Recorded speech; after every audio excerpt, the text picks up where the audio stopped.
অনেক দামি কথা বলেছে বোনটি, একবার হলো কথাগুলো শুনুন। আপনার মৃত্যু যেন এই বিশেষ দিনগুলোতে হয়, সেজন্য নামাজ পড়ে কান্না করে করে আল্লাহর কাছে দোয়া করবেন। বলবেন, হে আমার আল্লাহ, পৃথিবীতে যখন পাঠিয়েছো মরতে তো আমাকে হবেই, তবে আমার মৃত্যু তুমি এই বিশেষ দিনে দিও আমার আল্লাহ। কারণ আমি শুনেছি শুক্রবার জুমার দিন যারা মারা যায় তাদের কবরের হিসাব হয় না, রমজানে মারা গেলেও কবরের হিসাব মাফ নাই। কিন্তু আমি শুনেছি জুমার দিন যারা মারা যায় তাদের কবরের হিসাব মাফ করে দিবে তুমি আল্লাহ। হে আল্লাহ, আমি পাপী বান্দা, রাব্বানা আফরিগ আলাইনা সাবরা ওয়া তাওফানা মুসলিমিন। হে আমাদের পালনকর্তা, আমাদের উপর ধৈর্য ঢেলে দিন এবং আমাদের মুসলমান হিসেবে মৃত্যু দিন।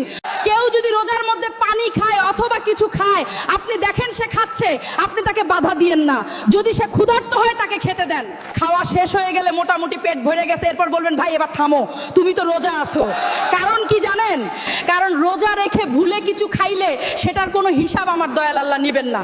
যার কারণে এই সুবিধাটা আছে যে আপনি ভুলে কিছু খাইলেন, আপনি জানেন না রোজার কথা আপনি ভুলে গেছেন, এরকম কিন্তু হতেই পারে। আবু হুরায়রা রাদিয়াল্লাহু আনহু বর্ণনা করেন, আল্লাহ রাসূল সাল্লাল্লাহু আলাইহি সাল্লাম বলেছেন, কেউ যদি রোজা অবস্থায় ভুল করে কিছু খায় বা পান করে, সে যেন তার রোজা পূর্ণ করে, কেন আল্লাহই তাকে খাইয়েছেন ও পান করিয়েছেন। তাই ভুল করে কিছু খেয়ে ফেলে এরপর মনে হলে সেই দিন রোজা আপনার হবে, চিন্তা করবেন না। হে আল্লাহ, আমাদের সবার রোজাগুলো কবুল করুন আপনি। আপনার নিজের মা বাবার কবর জিয়ারত করতে আর হুজুর ডাকার দরকার নেই। কবর কিভাবে জিয়ারত করবেন আজকে শিখে নিন।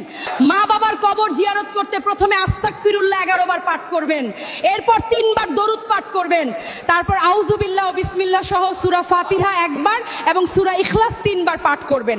এরপর আবার 3 বার দরুদ পাঠ করে আল্লাহর কাছে মা বাবার নাজাতের জন্য মন খুলে দোয়া করবেন। শুনেন, নিজের মা বাবার জন্য নিজে দোয়া করার চেষ্টা করেন, কারণ কবরে আপনার মা বাবা অপেক্ষা করতে থাকে কখন আপনি তাদের জন্য দোয়া করবেন। আর মনে এটাও রাখবেন, আপনার দোয়াই তাদের জন্য সবচেয়ে বেশি কবুল হবে। যারা মা বাবাকে যারা ভালোবাসেন তারা এই ভিডিওটি শেয়ার করতে পারেন। যতই নামাজ কালাম পড়েন না কেন, কিছু কিছু নারীকে আল্লাহ তাআলা জাহান্নামে নিক্ষেপ করবে, শুধুমাত্র তাদের মুখের 2-1টা খারাপ কথার জন্য।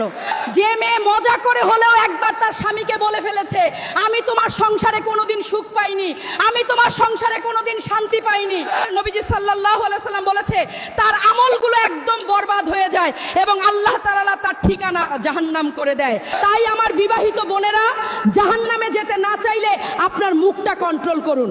স্বামীর নাফরমানি করে জাহান্নামের বাসিন্দা বানাবেন না নিজেকে।